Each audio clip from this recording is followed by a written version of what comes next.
Good morning and welcome back to Margin. This morning I'm going to talk about personal loans. I'm going to talk about two types of personal loans that I don't recommend. This is part 2 of the 2-part series on personal loans. So let's jump right into it.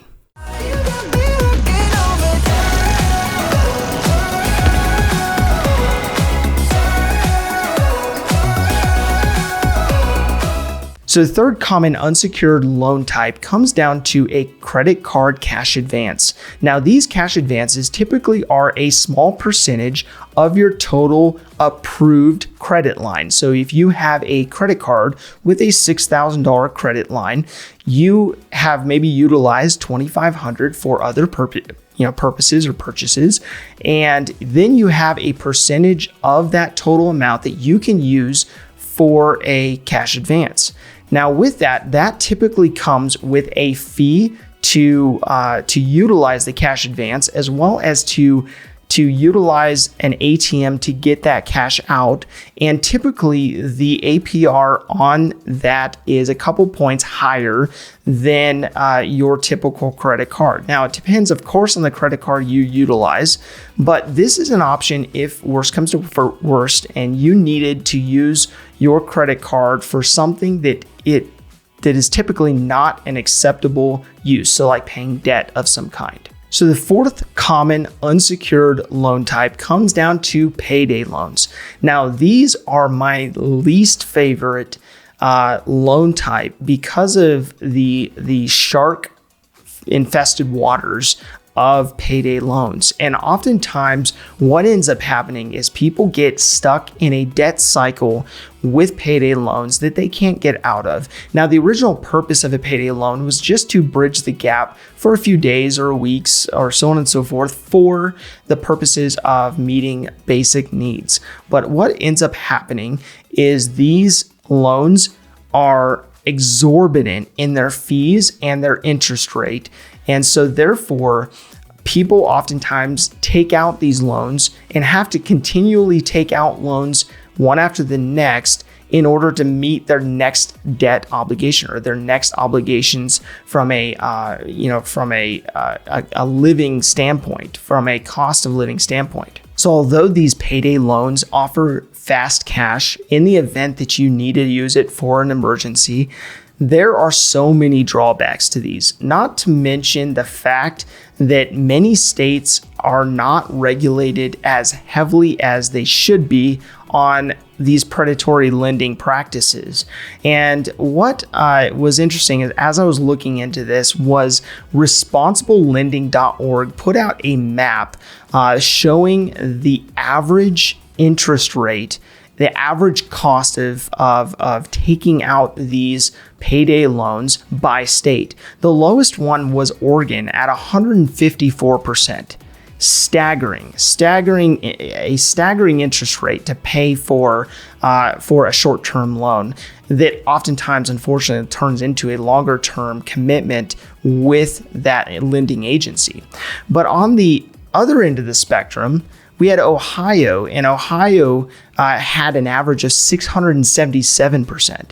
Now, when you're looking at these interest rates in a relatively low interest bearing environment, this is staggering. And you can see easily why people get stuck in the debt trap as they utilize riskier and riskier products. Now, when you're looking at a personal loan that's relatively low risk, the percentage isn't great, but at least it's for a fixed period of time. When you move through a line of credit, which has a little bit higher percentage rate, and the interest could be fluctuating and they could call at any time, moving on to a credit card, draw on cash, and the ability of pulling cash from your credit card at even higher percentage rate of 25% or whatever your credit card assesses for that. But then moving on to payday loans and having payday loans be in a triple digit ballpark. These loan types change the trajectory of margin in your personal finances significantly, because they end up putting you into a process of constantly trying to pay off debt and never really getting ahead. And so that's why these products, these unsecured products, you have to be so careful about, especially as you get to the riskier and riskier products that can lead you into this pit of despair when it comes to trying to pay off your debt. So oftentimes I see people who are stressed out about their personal finances. Maybe they back themselves into a corner that they're not sure how to navigate out of. And what I usually encourage people to do is to take a breather, step back, and look at the financial picture that they are experiencing in its entirety, so that then they can make more logical decisions that are made from a place of margin, made from a place of having a mindset of looking at the big picture and finding the best solution rather than the quick fix. Now, from an emotional standpoint, I see so many people take on loans like these unsecured loan types out of desperation. And honestly, like what ends up happening is people get further boxed into a corner and they just get overwhelmed. They get stressed out. And when they don't take a step back and look at it subjectively, they end up just feeling crushed by their debt. And that's why this topic on unsecured loans, this topic of unsecured debt is near and dear to my heart, because I see so many people just trying to navigate without having information. And oftentimes they'll get themselves backed into a corner utilizing a certain product that is set up and intended for them to continually utilize and continually feed that debt cycle. So my call to action today really comes down to looking at these 4 products to see if any of these products are in your personal finances, whether you are utilizing them.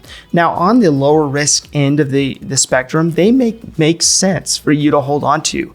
But on the riskier side of the equation, you want to be aggressive in paying those off. And if you have, let's say, equity in a vehicle you own, and you can take a 2% loan on your vehicle and pay off that payday loan that could have triple-digit APR rates, it's important for you to address that and not get deeper and deeper into the pit of despair of having this cycle of debt. Thank you for your time. Enjoy your day, and we'll see you back here tomorrow.